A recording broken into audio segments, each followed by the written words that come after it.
नमस्कार, स्वागत है आप सभी का राष्ट्र प्रथम में। इस समय की सबसे बड़ी चर्चा के साथ मैं हूं हिमानी। इस समय सबसे पहले एक नजर डालेंगे इस वक्त की सुर्खियों पर। भारत का विभिन्न क्षेत्रों में बड़ा सहयोग। एकजुट विपक्ष का सामना भाजपा करेगी। कांग्रेस की भारत जोड़ो यात्रा पर तंज कसा भाजपा ने। कर्तव्य पथ का उद्घाटन करेंगे पीएम मोदी। भारत जोड़ो यात्रा के पोस्टर पर वाड्रा की फोटो हुई।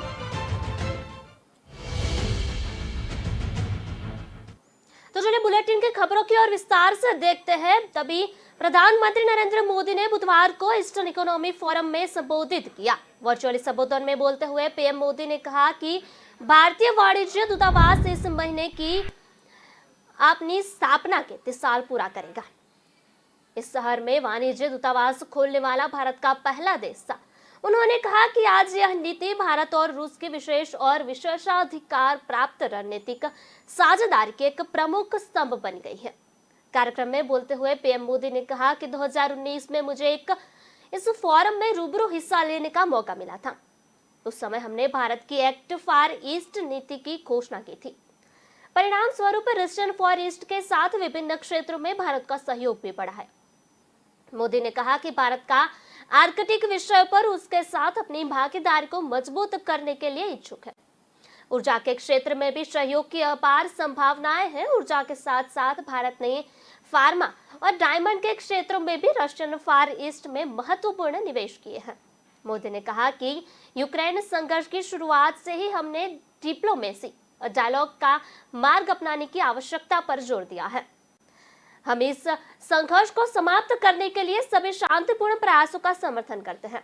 कार्यक्रम में बोलते हुए मोदी ने कहा कि आज के समय में दुनिया के किसी एक हिस्से की घटनाएं पूरे विश्व पर प्रभाव पैदा करती हैं। तभी यूक्रेन संघर्ष और कोरोना महामारी से ग्लोबल सप्लाई चेन पर बहुत बड़ा असर हुआ है। खाद्यान्न एवं ईंधन की कमी विकासशील देशों के लिए एक बड़ी चिंता का विषय बन चुका है। योर एक्सेलेंसी राष्ट्रपति पुतिन, सम्मानित अतिथिगण, नमस्कार। मुझे खुशी है कि व्लादिवोस्तोक में आयोजित किया जा रहा है 7वें ईस्टर्न इकोनॉमिक फोरम में आपसे वर्चुअल रूप से जुड़ने का मौका मिला। इसी महीने व्लादिवोस्तोक में भारत के कॉन्सुलेट की स्थापना के 30 वर्ष पूरे हो रहे हैं।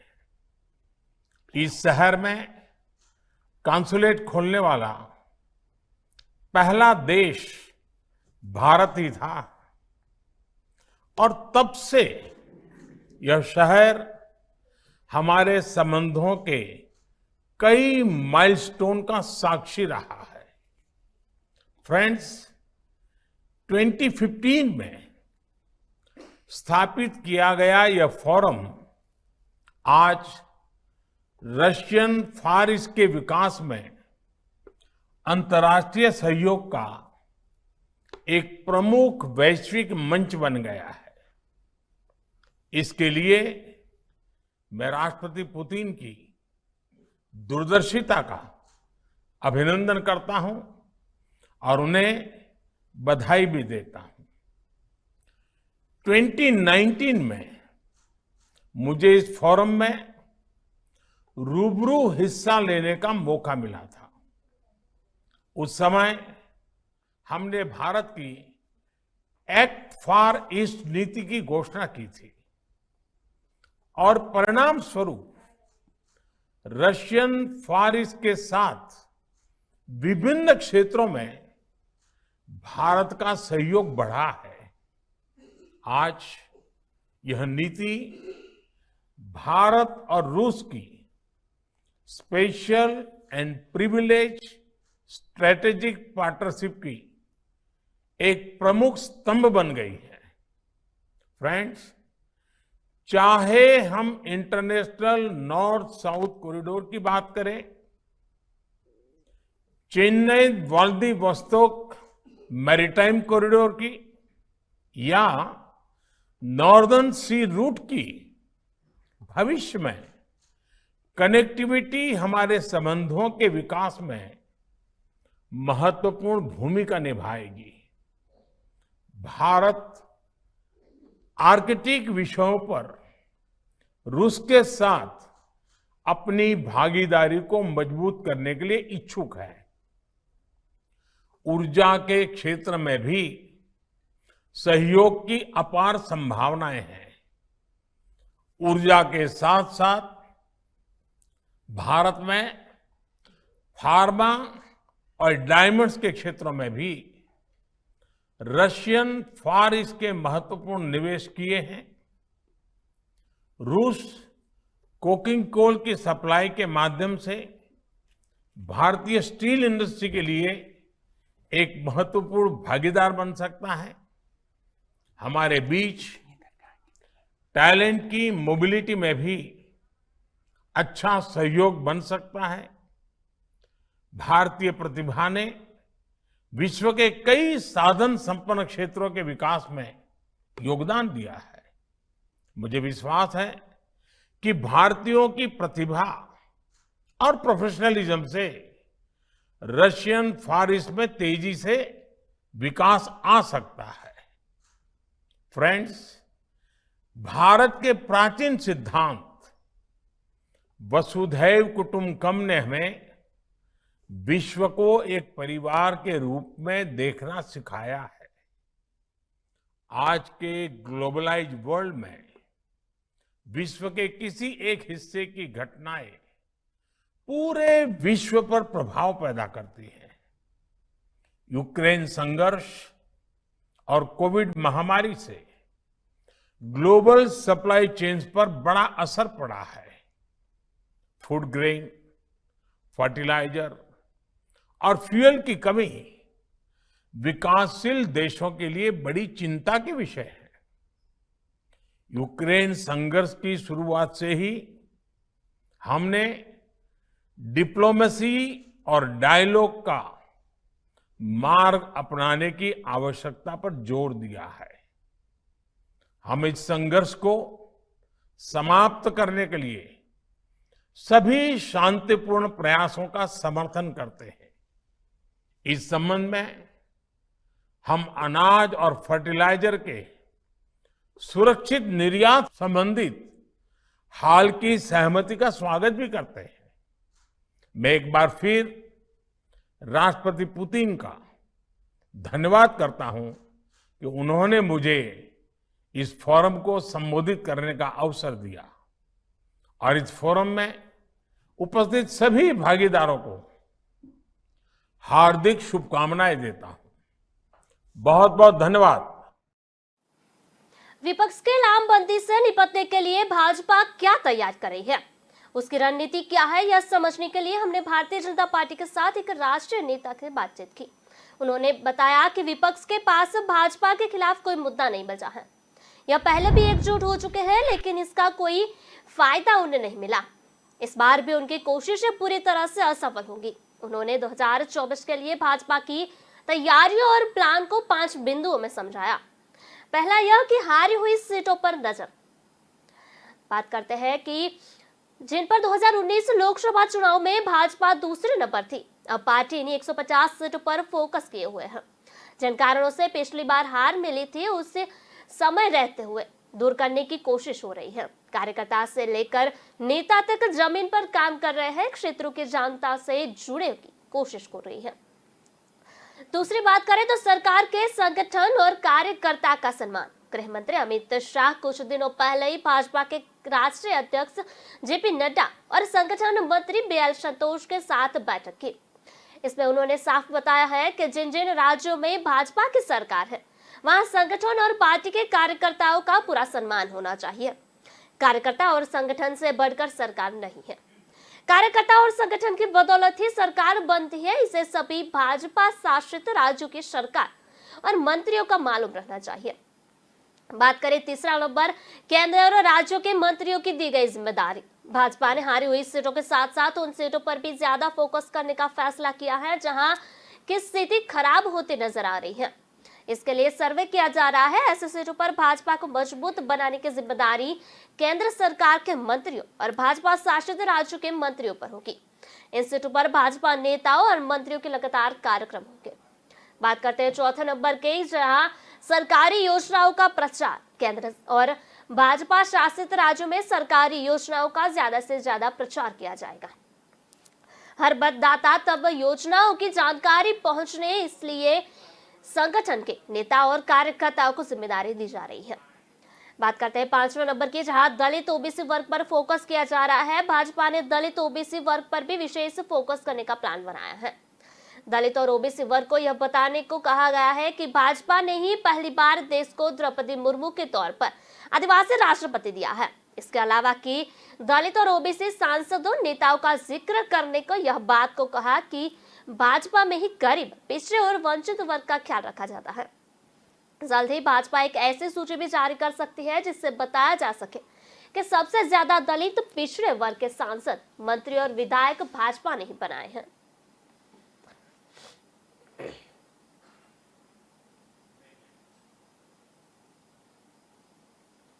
खबरों का सिलसिला यूं ही जारी रहेगा। मिलते एक छोटे से ब्रेक के बाद।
ब्रेक के बाद आपका स्वागत है। बढ़ते ही अगली खबर की ओर।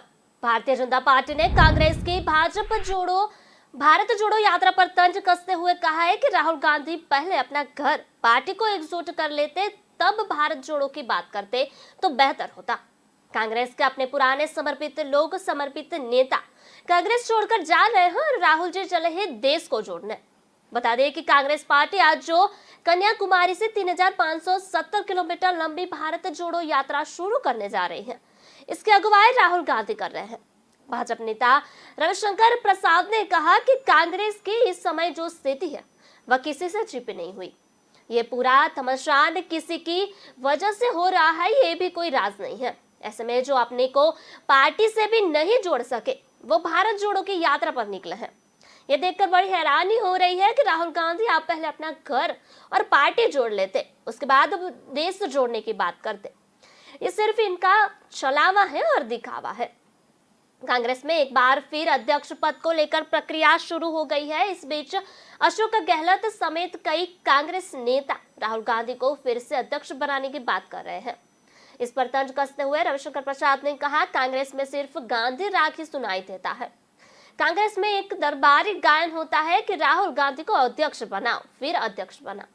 राहुल गांधी कहते हैं कि मैं नहीं बनूंगा, बीच में वे विदेश यात्रा पर चले जाते हैं। पार्टी से कितने जुड़े हैं ये आप सभी जानते हैं। कांग्रेस के अपने पुराने समर्पित कार्यकर्ताओं को संभाल नहीं पा रही है, तभी पुराने समर्पित नेता कांग्रेस छोड़कर जा रहे हैं और राहुल गांधी चले हैं देश को जोड़ने को।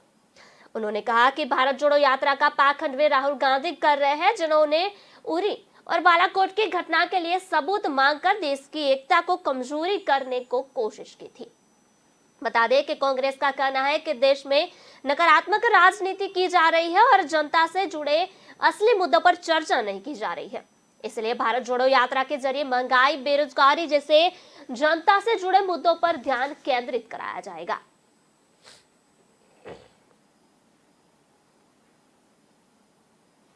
प्रधानमंत्री नरेंद्र मोदी आज शाम को 7 बजे इंडिया गेट पर कर्तव्य पथ का उद्घाटन करेंगे। पीएम मोदी नेताजी सुभाष चंद्र बोस की प्रतिमा का अनावरण भी करेंगे। तभी प्रधानमंत्री कार्यालय की ओर से जारी बयान में कहा गया है कि यह कदम ब्रिटिश हुकूमत के सत्ता के प्रतीक राजपथ से कर्तव्य पथ के रूप में लोकतंत्र के शक्तिकरण का प्रतीक है। पीएमओ की ओर से जारी बयान में बताया गया है कि इस मौके पर प्रधानमंत्री मोदी इंडिया गेट पर नेताजी सुभाष चंद्र बोस की प्रतिमा का भी अनावरण करने वाले हैं। यह कदम अमृतकाल में नए भारत के लिए प्रधानमंत्री के दूसरे पंच प्रण के अनुरूप है। वर्षों से राजपथ और आसपास के क्षेत्रों में आने वालों की बढ़ती संख्या का दबाव देखा जा रहा था। इससे इसकी बुनियादी ढांचे पर दबाव पड़ा। पीएमओ ने अपने आधिकारिक बयान में बताया है कि राजपथ और आसपास के क्षेत्रों में सार्वजनिक शौचालय, पीने के पानी, स्ट्रीट फर्नीचर और पर्याप्त पार्किंग की जगह जैसी बुनियादी सुविधाओं का अभाव था।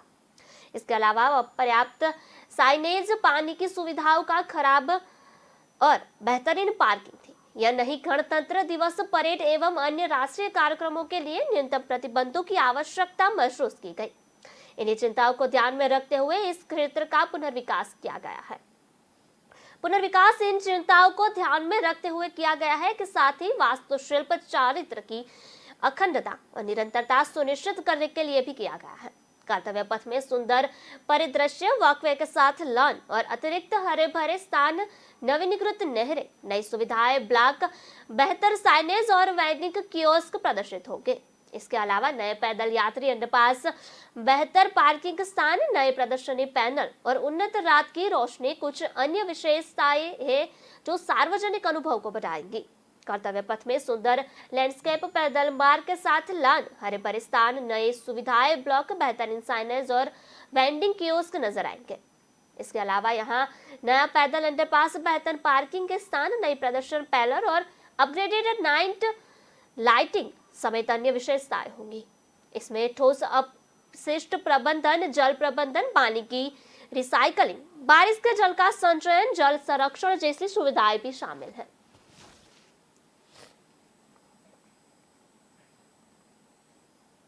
कांग्रेस के महासचिव प्रियंका गांधी के पति रॉबर्ट वाड्रा ने आज पार्टी की भारत जोड़ो यात्रा को पोस्टर शेयर किया।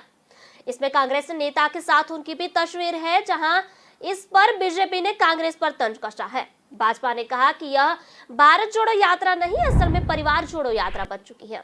रॉबर्ट वाड्रा ने ट्वीट में 2 तस्वीरें शेयर की है। इसमें कांग्रेस कार्यकर्ता भारत जोड़ो यात्रा के पोस्टर लगा रहे हैं। पोस्टर में प्रियंका गांधी, राहुल गांधी, कांग्रेस प्रमुख सोनिया गांधी एवं पूर्व पीएम राजीव गांधी और वाड्रा की तस्वीर है। पोस्टर में Congress wing, national students union of India के नेता जेबी अमित की भी फोटो है। भाजपा नेता शहजाद पूनावाला ने पोस्टर को लेकर कांग्रेस पर कटाक्ष किया है। उन्होंने ट्वीट कर लिखा है कि कांग्रेस का भारत जोड़ो वास्तव में केवल परिवार जोड़ो और भ्रष्टाचार जोड़ो है। वहीं भाजपा ने पूर्व केंद्रीय मंत्री रविशंकर प्रसाद के बातचीत में कहा कि यह काफी मनोरंजक है कि रॉबर्ट वाड्रा यात्रा में शामिल हो रहे हैं। उन्होंने कहा कि क्या वह अब भ्रष्टाचार के खिलाफ बोलने का दावा करेंगे। इस साल जून में रॉबर्ट वाड्रा ने संकेत दिया था कि वह राजनीति में आने का विचार कर रहे हैं। उनकी यह प्रतिक्रिया प्रवर्तन निदेशालय ईडी की ओर से नेशनल हेराल्ड घोटाला मामले में सोनिया गांधी से पूछताछ के बाद आई थी। उन्होंने एक इंटरव्यू में कहा था कि इस देश में बदलाव की जरूरत है। अगर लोगों को लगता है कि मैं देश की जरूरी बदलाव ला सकता हूं तो मैं राजनीति में जरूर आऊंगा। कांग्रेस नेता राहुल गांधी ने आज भारत जोड़ो का अभियान की शुरुआत की है, तभी इसके लिए वह तमिलनाडु के कन्याकुमारी पहुंचे। यात्रा के शुभारंभ से पहले राहुल गांधी कन्याकुमारी से Vivekananda rock memorial, Thiruvallam statue और कामराज मेमोरियल भी जाएंगे।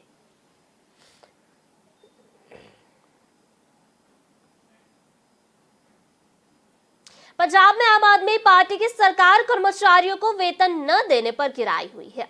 सितंबर महीने का 1 हफ्ता गुजर चुका है, लेकिन अगस्त का वेतन नहीं मिला। नियमों के मुताबिक हर महीने 1 तारीख को ही वेतन मिल जाना चाहिए, मगर सरकार के पास वेतन देने के लिए पैसे ही नहीं है। इस पर सीएम भगवंत मान ने कहा है कि शाम तक सभी कर्मचारी को वेतन मिल जाएगा। इस मुद्दे पर केंद्रीय मंत्री किरण रिजिजू ने आपके मुखिया अरविंद केजरीवाल को घेर लिया और उन्होंने कहा कि केजरीवाल भारत को नंबर 1 बनाना चाहते हैं, लेकिन 1 साल में पंजाब के लिए उन्होंने किया ही क्या है। उन्होंने इशारों में कहा कि पहले पंजाब के कर्मचारी को वक्त पर वेतन तो दे दो। भाजपा के लिए महासचिव सुभाष शर्मा ने कहा कि आप सरकार कर्मचारियों को वेतन नहीं दे पा रही।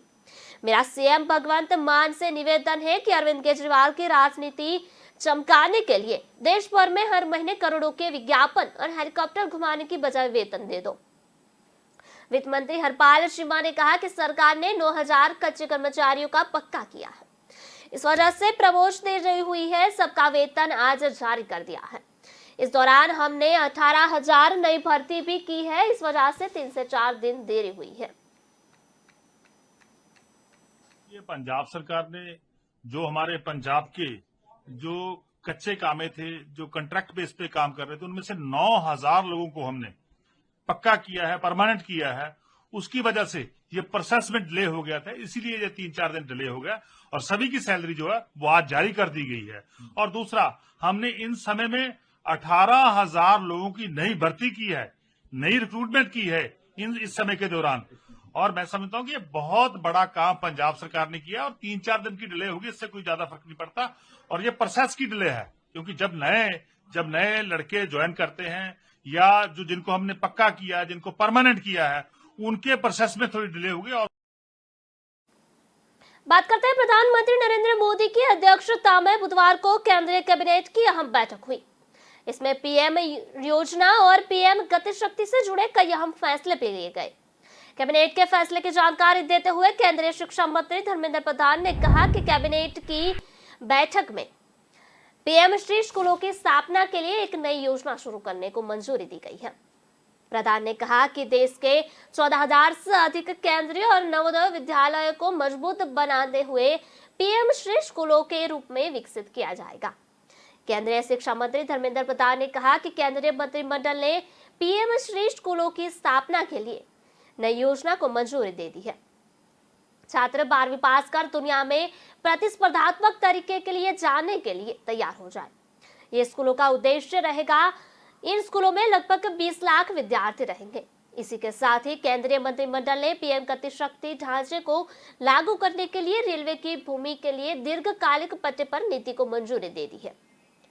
केंद्रीय सूचना और प्रमाणन मंत्री अनुराग ठाकुर ने कहा कि आने वाले 5 वर्षों में 300 कार्गो टर्मिनल विकसित किए जाएंगे। केंद्रीय मंत्री अनुराग ठाकुर ने कहा कि आज पीएम मोदी की अध्यक्षता में हुए मंत्रिमंडल ने पीएम गति शक्ति फ्रेमवर्क को लागू करने के लिए रेलवे की नई लैंड पॉलिसी को संयोजित करने के लिए रेल मंत्रालय के प्रस्ताव को मंजूरी दे दी है।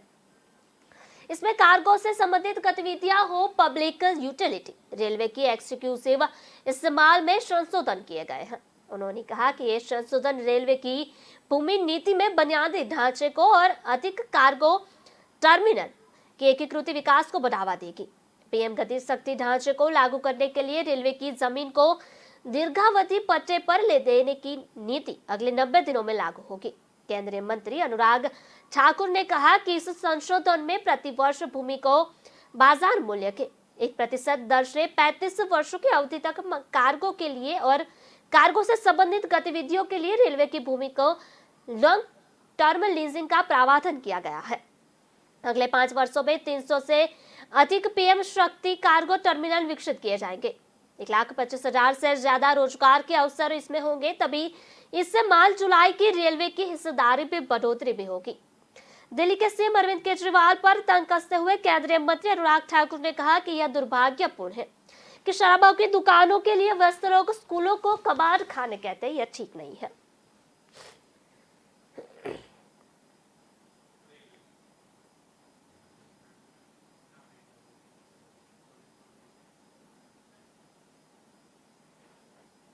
बात करते हैं 2024 में होने वाले लोकसभा चुनाव से पहले विपक्ष को एकजुट करने का उद्देश्य। बिहार के मुख्यमंत्री नीतीश कुमार इस वक्त दिल्ली दौरे पर है।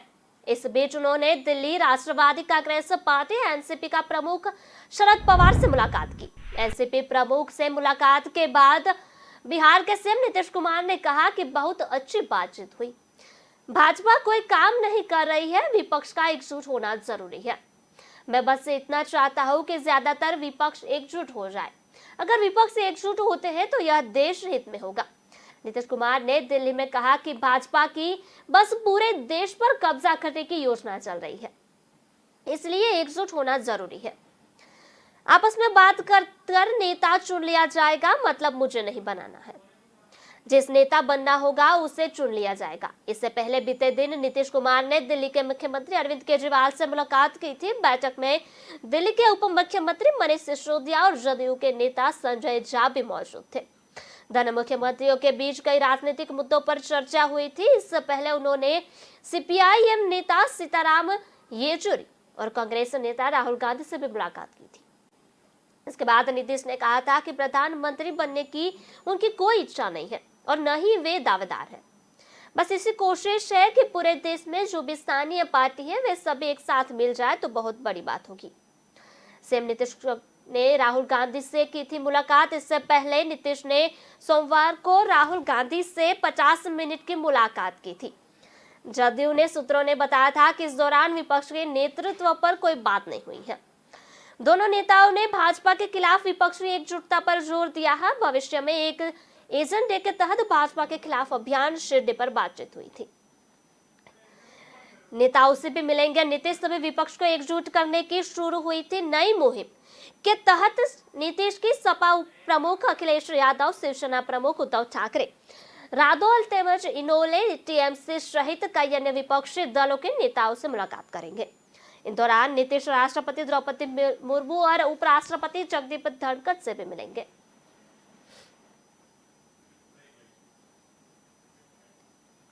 खबरों का सिलसिला यूं ही लगातार जारी रहेगा। मिलते एक छोटे से ब्रेक के बाद।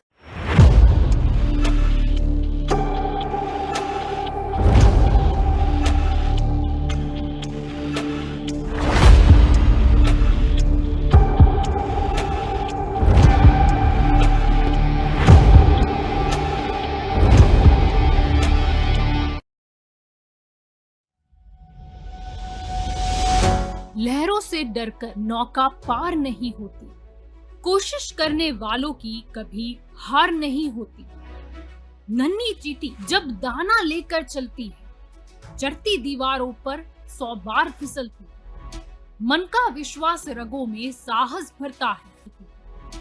चढ़कर गिरना, गिरकर चढ़ना न अखरता है। आखिर उसकी मेहनत बेकार नहीं होती। कोशिश करने वालों की कभी हार नहीं होती। डुबकी या सिंधु में गोताखोर लगाता, जा जाकर खाली हाथ लौट कर आता। मिलते नहीं सहज ही मोती गहरे पानी में, बढ़ता 2 गुना उत्साह इसी हैरानी में। मुट्ठी उसकी खाली हर बार नहीं होती। कोशिश करने वालों की कभी हार नहीं होती। असफलता एक चुनौती है, इसे स्वीकार करो। क्या कमी रह गई देखो और सुधार करो। जब तक न सफल हो नींद चैन को त्यागो तो, संघर्ष का मैदान छोड़कर मत भागो तो। कुछ किए बिना ही जय जयकार नहीं होती। कोशिश करने वालों की कभी हार नहीं होती। कुछ नया करो।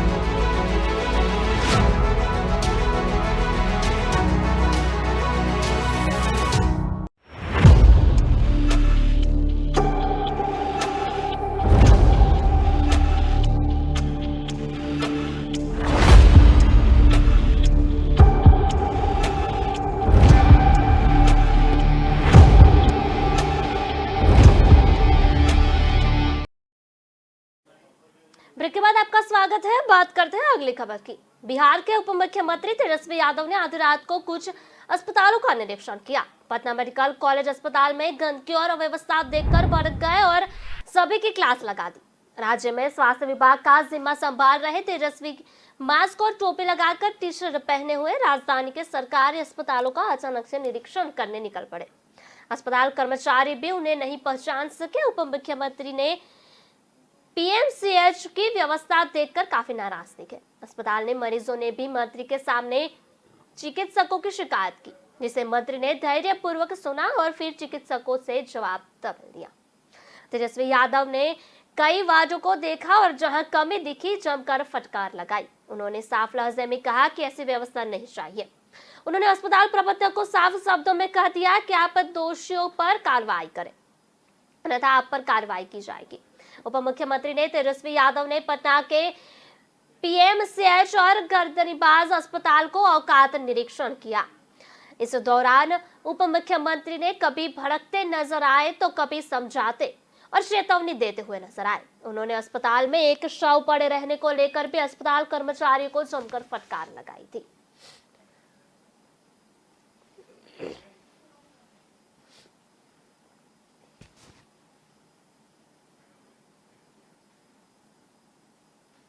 गृहमंत्री नरोत्तम मिश्रा ने बुधवार को मीडिया के सवाल का जवाब दिया। इस दौरान उन्होंने रणबीर आलिया के उज्जैन में बजरंग दल के कार्यकर्ताओं द्वारा किए गए विरोध प्रदर्शन पर कहा कि किसी विषय पर प्रदर्शन होना यह अलग विषय है। दर्शन के लिए कोई रोक नहीं थी। रणबीर और आलिया के साथ आए अयान मुखर्जी को लेकर सभी लोग ने दर्शन किए। वहां पर पूरी व्यवस्था थी। प्रशासन ने रणबीर और आलिया से भी आग्रह किया था कि वह दर्शन के लिए चले, लेकिन वह नहीं गए। मिश्रा ने कहा कि लोगों की भावनाओं को आहत करने वाले शब्दों का प्रयोग कलाकारों को नहीं करना चाहिए। दरअसल मंगलवार को फिल्म ब्रह्मास्त्र का प्रमोशन करने के लिए रणबीर कपूर अपनी पत्नी आलिया भट्ट और फिल्म डायरेक्टर अयान मुखर्जी के साथ मध्य प्रदेश पहुंचे थे। इंदौर में फिल्म का प्रमोशन करने से पहले फिल्म की सफलता के लिए सभी कलाकार बाबा महाकाल आशीर्वाद लेने के लिए उज्जैन आए थे। लेकिन यहाँ पर रणबीर कपूर 10 साल पुराने बीफ खाने वाले बयान पर हिंदूवादी संगठनों ने मंदिर के प्रवेश द्वार पर विरोध प्रदर्शन कर दिया, जिसके बाद आलिया और रणबीर को उज्जैन कलेक्टर आशीष सिंह ने निवास पर शरण लेनी पड़ी।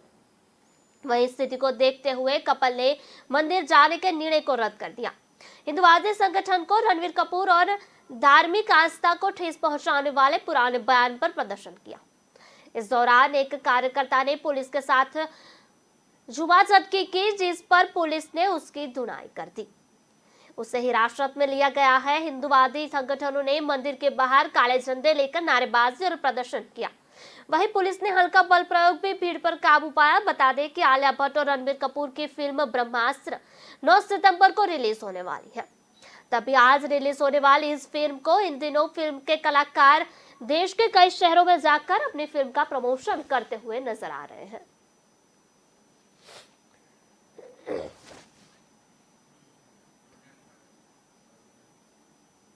केंद्र ने बुधवार को दिल्ली उच्च न्यायालय से कहा कि वह सोशल मीडिया प्लेटफॉर्म की विनीति में करने के लिए एक रूपरेखा पेश करेगा, जिसमें उनके द्वारा उपयोगकर्ताओं को प्लेटफॉर्म से हटाना भी शामिल है। केंद्र ने कहा कि प्रस्तावित ढांचे का संभावित होगा और इसलिए सोशल मीडिया खातों का निलंबन के मौजूदा मामलों को मौजूदा नियमों के अनुसार तय करना होगा। यह बयान केंद्र सरकार के वकील ने न्यायमूर्ति यशवंत वर्मा के समक्ष दिया, जो ट्विटर उपयोगकर्ताओं सहित कई सोशल मीडिया उपयोगकर्ताओं के खातों में निलंबन के खिलाफ याचिकाओं पर सुनवाई कर रहे थे। अदालत ने कहा कि हमने आपके आधिपत्य पिछले आदेश के संदर्भ में जांच की है। संशोधन कभी किया जाएगा, लेकिन हम नहीं जानते कब।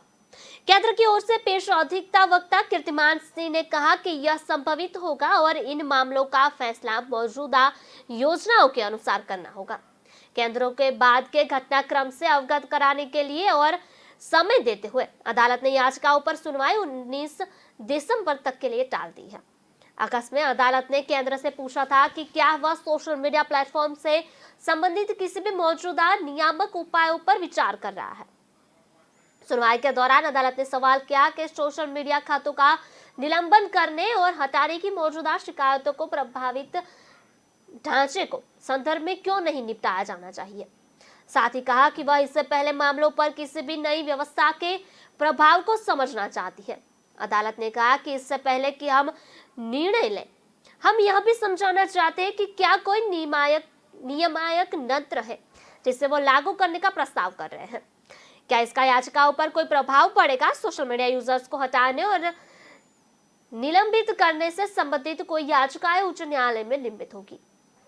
याचिकाओं में वरिष्ठ अधिवक्ता संजय हेगड़े द्वारा 2 पोस्ट को कथित रूप से रिट्वीट करने पर ट्वीट अकाउंट को स्थायी रूप से निलंबित करने के खिलाफ याचिका में शामिल है।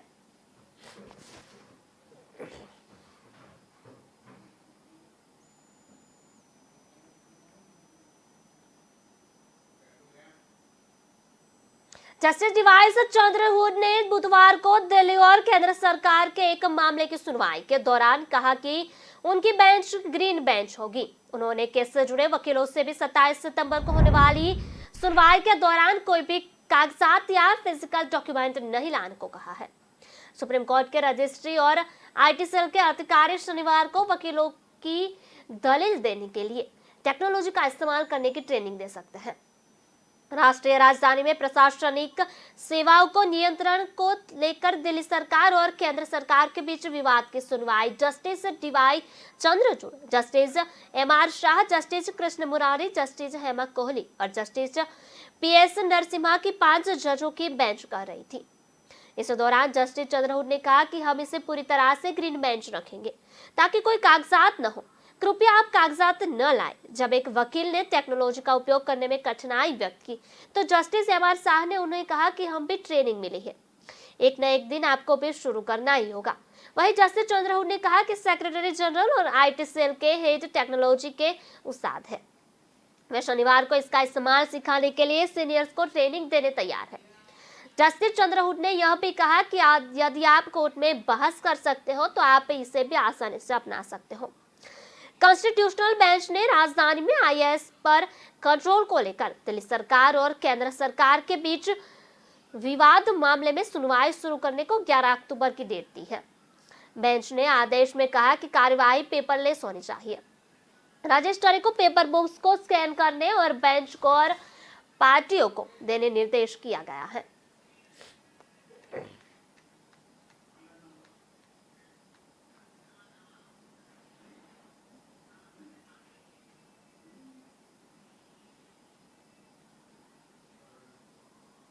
बॉलीवुड अभिनेत्री और फिल्म मेकर महेश भट्ट की बेटी पूजा भट्ट इन दिनों अपनी आने वाली फिल्म चुप को लेकर चर्चा में है।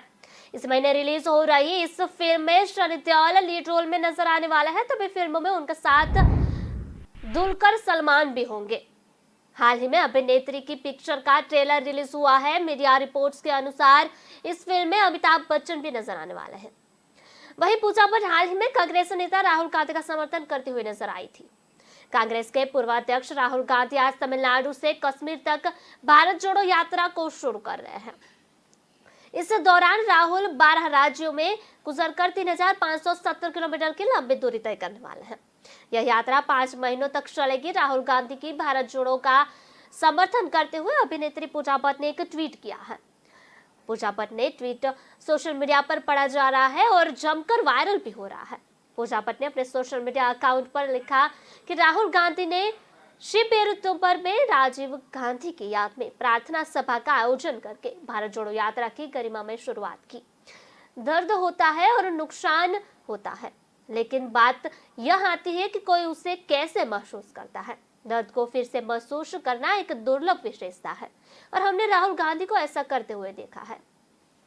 वर्क फ्रंट की बात करें तो पूजा की चुप 23 सितंबर को बॉक्स ऑफिस पर रिलीज होने वाली है और बाल्की के निर्देशन में बनी ये फिल्म सस्पेंस और थ्रिलर से भरपूर होगी।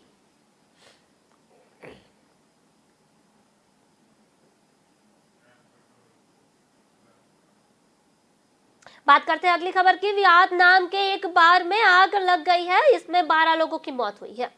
ये बार 4 मंजिला इमारत में था। आग दूसरी और तीसरी मंजिल पर लगी है। कुछ लोगों ने खिड़की से कूदकर अपनी जान बचाई और आग लगने का कारण पता नहीं चल सका है। मामले की जांच की जा रही है। एक पुलिस अधिकारी ने बताया है कि थुआन एनसीटी के बारे में आग मंगलवार देर रात को लगी।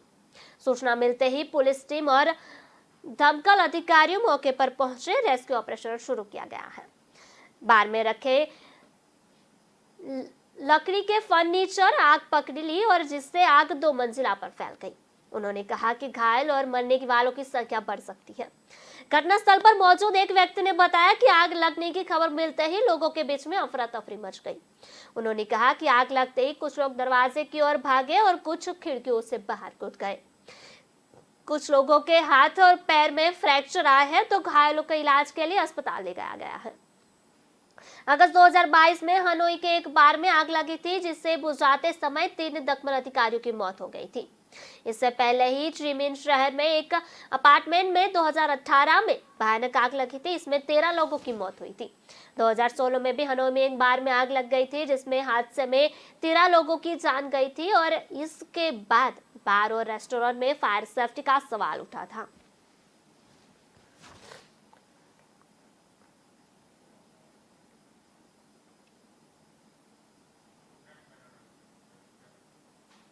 हरियाणा में मक्का की खेती को बढ़ावा देने की योजना की तैयारी हो गई है। खरीफ सीजन 2022 और 23 के लिए लगभग 20,000 एकड़ क्षेत्र मक्का की खेती के अधीन लाने का लक्ष्य रखा गया है।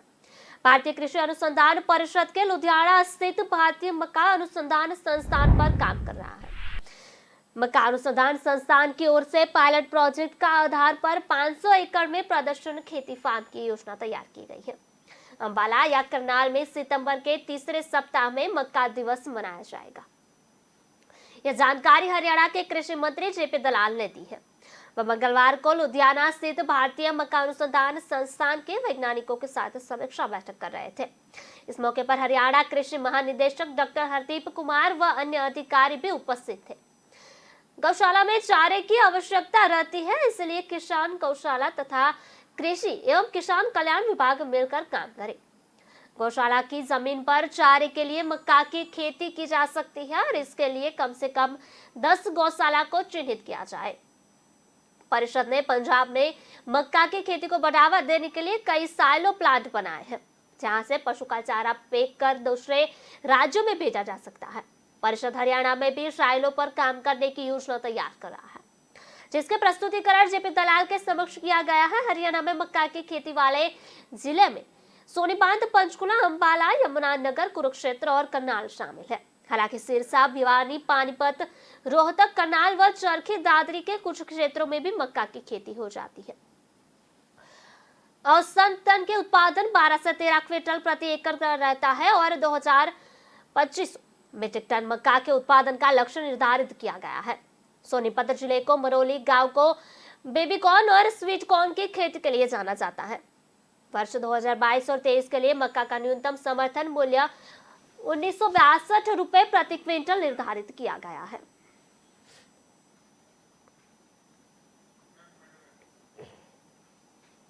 केंद्र सरकार को बुधवार को बड़ा फैसला किया। केंद्र ने पूर्व राष्ट्रपति रामनाथ कोविंद को Z+ श्रेणी की सुरक्षा देने का फैसला किया है।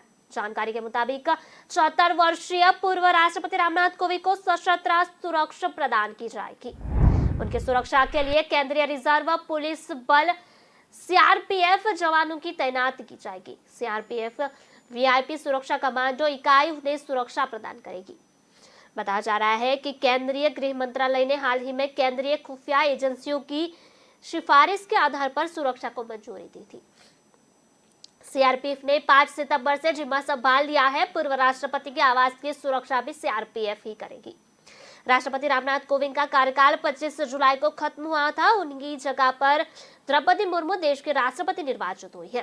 द्रौपदी मुर्मू को भाजपा के नेतृत्व वाले NDA गठबंधन ने अपना उम्मीदवार बनाया था। उन्होंने विपक्ष के उम्मीदवार यशवंत सिन्हा को हराया था।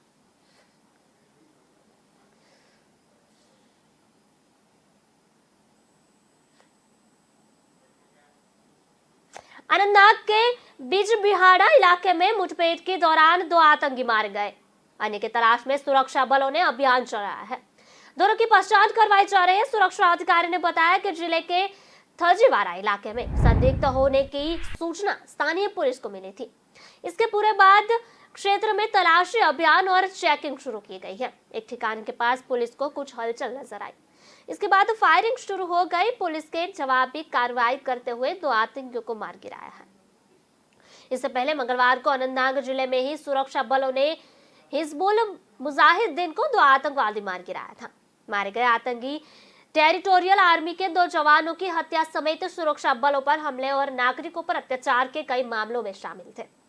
मारे गए आतंकवादियों को भारी मात्रा में हथियार बरामद हुए हैं। पुलिस ने बताया कि अनंतनाग के पोशक्रेरी इलाके में आतंकवादियों की मौजूदगी की सूचना पर तलाशी अभियान चलाया गया। इस दौरान आतंकियों को फायरिंग शुरू कर दी। जवाबी कार्रवाई से हुई मुठभेड़ में 2 दहशतगर्दों का मार गिराने में सफलता मिली। इनकी शिनाख्त जबलपुरा में बिजबिहारा के दानिश अहमद भट्ट उर्फ कोकम और फतेहपुरा अनंतनाग के बरासत नबी लैन को रूप में हुई है।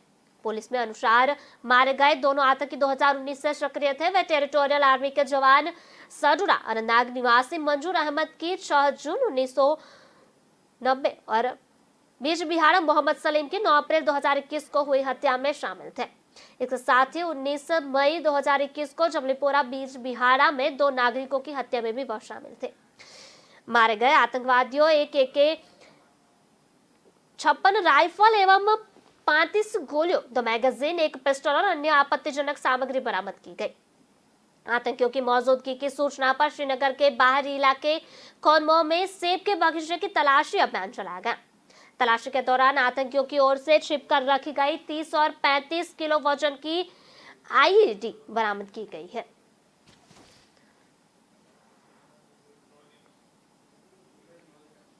विस्तार से खबरें पढ़ने के लिए आप हमारी वेबसाइट का भी प्रयोग कर सकते हैं। हमारे वेब का पता है www.kalamkartavya.com। हमारी कलम ही हमारा कर्तव्य है कि उद्देश्य के साथ खबरों को आप राष्ट्र प्रथम के साथ देखते रहिए। नमस्कार।